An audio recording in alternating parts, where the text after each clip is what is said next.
Hello, welcome. This is Sports Tonight. We'll reach you live from Channels TV Sports Center in Lagos, Nigeria. Always a delight to have you join us. I'm Austin Okonakwa. It's still an action-packed, interesting, engaging, ever-busy, morning-spinning world of sports. And today on the program, we will keep you updated as regards all that is going down in your world of sports. Exciting world of sports, I call it. So much to talk about on the show tonight. We'll tell you how Nigeria is getting ready for the 4th edition of the Okpekpe Road Race. That one has been labeled bronze by the International Athletics Federation, and Nigeria is hoping to take it to the silver level. Let's see if we can turn it around after conducting the 4th edition of the Okpekpe Road Race. We'll give you updates coming from that. We'll also go to Urgers, find out how Team Nigeria they're faring at the competition. There's been losses and there's also been victories, but the important thing is that the young lads in Urgers, they are gaining valuable experience. Who doesn't know what happened in the latest FIFA ranking? Listen, I'll tell you more reasons to worry for football in Nigeria. The Super Eagles dropped 5 places, now ranked 67th in the world and 14th in Africa. Football fans in Nigeria, let's get you talking. What's going on with your darling Super Eagles? The latest FIFA ranking says the Super Eagles are now 67th in the world. They dropped 5 places. That one should worry you. We'll talk about it tonight on the show. We will also keep you abreast as regards what's going down in the Europa League. Yes, action going on as we speak. Don't go anywhere. We'll tell you what's going down. Match day 10 of the Nigeria Professional Football League will get us talking tonight also. 19 goals scored, 1 away victory, vital away victory, I must tell you, because Abia Warriors are still unbeaten this season. They went to the nest of champions to beat Aqua United by 2-1. We'll talk about it tonight on the show also. We'll talk about basketball. Yes, it's a Thursday, so Femi Adefeso will be joining us later. So grab your basketballs. We will be playing some basketball also on the program. So much to talk about tonight on the show. A Super Eagles player will also be talking to us on the show. You want to know who he is? Don't be in a hurry. Just stay with us. We will tell you who the Super Eagles player is, and then you will get to listen to him speak about football in Nigeria, club football, and of course, his aspiration as a footballer. Let's bring you into all of what I will be doing tonight on the program. I keep telling you, don't watch this show. Come, let us play for the love of the game. On Twitter, we're channels_sports, and on Facebook, we're channels-sports. Talk to us. You can also send us an email to sportstonight@channelstv.com. Who isn't worried that the Super Eagles dropped 5 places in the latest FIFA ranking? Talk to us about that one. Just also let you know that all our top stories can be viewed on our website. It's channelstv.com and on YouTube/channelsweb. If you're on the go, don't worry. You can still be part of the program. Yes, you can. It's so simple. Go to m.channelstv.com. Download the Channels TV app for your iPad, iPhone, BlackBerry, iOS, Windows phones, and even your Android phones. So simple, and you can stream live and be part of all that we'll be doing tonight on the program. m.channelstv.com. Download the app and you'll be part of what we're doing tonight on the show. You saw the promo for season 8 of the Channels National Kids Cup. Schools in Lagos, we are ready. The technical committee, they have screened 32 schools that will feature in the Lagos preliminaries. Our kickoff date is the 19th until the 22nd of this month. So schools in Lagos, we are getting ready. We're just waiting for showtime. So if your school is not part of the chosen 32, don't worry. Come out there, cheer your friends. It's all about catching them young. Season 8 of the Channels National Kids Cup. Let's go to Edo State now, where when we touch down there, you know what we're talking about. We're talking about the Okpekpe Road Race. We're getting ready for the 4th edition. What you have on your screen is the entry form for 2016. That's it right there. Entry form for the Okpekpe Road Race. When you pick up that form, you see the category that you can participate. Are you running for the prize? Then you need to tell them why you need to run in that category. Are you running for a cause? Maybe you want to run to say we can use sports to bring peace all over the world. Then you can also take on that category. There are also other categories you can actually run for. Talking about the 4th edition of the Okpekpe Road Race. Pictures from the 2015 edition. It was a good one for Nigeria, our successful hosting. Now we're getting ready for the 4th edition. Hopefully we'll get a Nigerian that will let's not be too ambitious. Not get to win it, but put up an impressive performance, particularly for participants from North EBA. Channels Television supporting participants from that region. So that's also a criteria.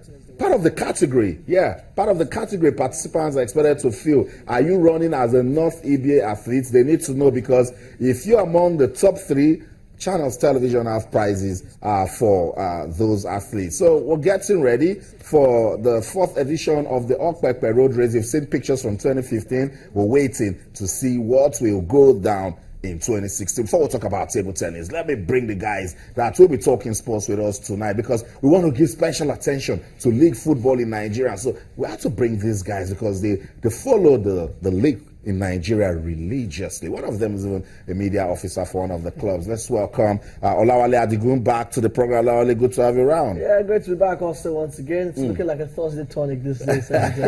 and it's a tale of Wales tonight on the show. Definitely. A tale of Wales, because Olawale Quadri also joins us on the program. Good to have you around. I'm happy to be here, Austin. It's a great feeling, to be in the studio with you guys. I'm happy. Media officer of MFM Football Club, the surprise package this season after match day 10. Well, 6th on the table, but they've played promising football, and I'm sure Wale will tell you that don't mind where MFM is at the moment on the league table, that they have the quality to go all the way. We'll talk about match day 10 of the Nigeria Professional Football League comprehensively tonight on the show. But let's go to Urgers, action-packed to all the sport. Let's find out how Team Nigeria is doing at the IWF Africa Junior Championships. We told you, we gave you updates this morning. The male team and the female team lost to Egypt yesterday, but today, good news. Good news. They played Algeria. The male team, they were not intimidated by the home fans after bashing Algeria by 3-0. If you win 3 sets in table tennis, then you actually know what you're doing. It was Amadi Omer who started the rout with a 3-0 pounding of Algeria's Islam Tifura, while Aziz Sholanke increased the lead to 2-0 with another 3-0 beating of Omar Anane. That's what it is. They went on to win 3-0. Fantastic victory for Team Nigeria. The girls' team, made up of Ajoke Ojomu, Esther Oribamishe, and Nimo Tarek Bosela, they had to dig deep to overcome the Tunisian counterparts 3-2 to book a place in the last 4 of the tournament. So Nigeria is just 1 match away to qualify for the IWF World Junior Championship. That's the big one in November in South Africa. So what can we do? We're back home. We're following their progress. Let's just wish Team Nigeria all the best. Good news coming. They won very good today. The guys, it was easy. The ladies, they had to fight. That's what it is. At this stage, they're learning what it means to be resilient, not to give up. They had to fight to beat Tunisia. That's another good team. When you win 3-2 in table tennis, it took you all the way 5 sets. And then they had to dig deep to win that one. We're waiting to see what the outcome of tomorrow's games will be. But meanwhile, the captain of the team, Abayomi Animashaun, is saying, look, we like what we're learning from this process, and then he's hoping that they can consolidate and keep getting better, and that's what we actually want. Yesterday, all over the world, it was celebrated World Table Tennis Day. You know what the IWF wants? They said, look, just do what you can to promote the love for the sports. They also said, if you can play some table tennis, play table tennis.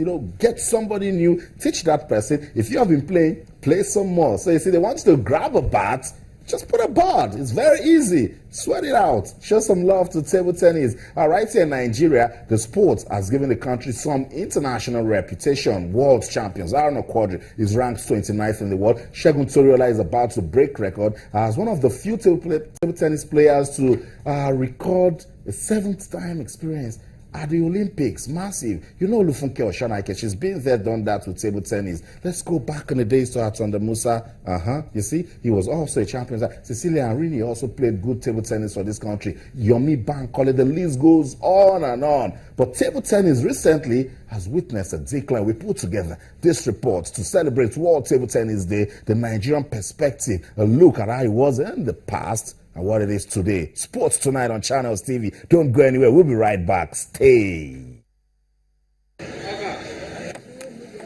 Table tennis is a popular sport in Nigeria, has good street credibility, and that's because the country is blessed with talent.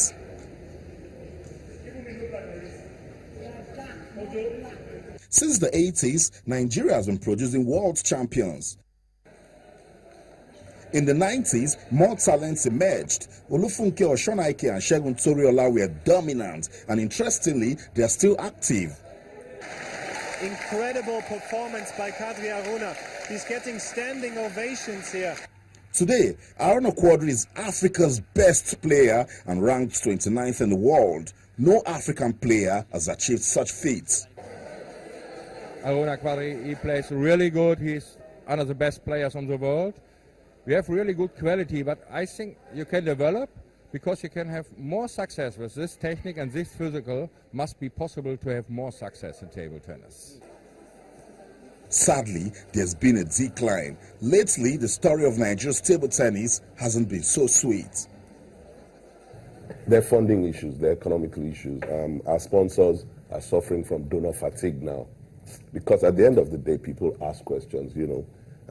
For a table tennis team to go out to Algeria will cost you maybe 5 million naira. To have tournament, everybody will be ready, visa will be ready. At the end of the day, they'll set no money to sponsors, and if you can sponsor yourself, which they know that it's not possible. You can't just call somebody and just tell the person to come and pay 200, 300,000 to go and represent the country. If such things come, and obviously maybe because they couldn't inform us in time and sponsor themselves, we usually refund such expenditure. But it is not our intention that it should be done that way. The male players had to sponsor themselves to the World Team Championships in Malaysia. The female counterparts couldn't even feature, and that again is a setback. I felt so bad because we've been preparing for the competition. We've been training so hard for the competition, but knowingly that we won't go, I felt so bad. But it's very bad, and it's very poor for their ranking. It doesn't help them at all. If they had been in Malaysia, they could have played with all these, players around the world. We know that funds cannot be gotten in government easily. So what are we supposed to do? We are supposed to bring our issues so that the time with which it can be processed and money gotten is taken into consideration. Despite the issues, the players are still giving their best, but also want administrators to walk the talk.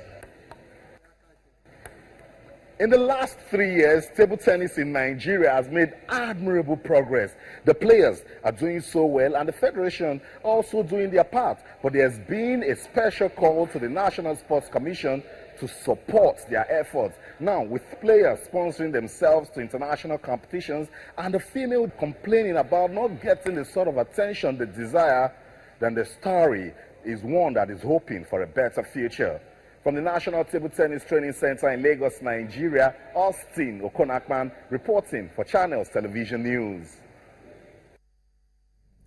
So that's how we celebrated World Table Tennis Day in Nigeria, trying to understand the prospects and challenges, particularly how to deal with the issue of funding, which is actually hindering the growth of the sports in the country. You listen to players saying, look, it's not sweet that we get visas, want to go to competitions, and then the Ministry of Sports and the Federation says, look, we don't have money. You need to use your own money to go for a competition. The Minister of Sports says in such cases, we get to give them a refund, but it's actually not a good one. And in all of these, we're hoping that table tennis gets back to winning.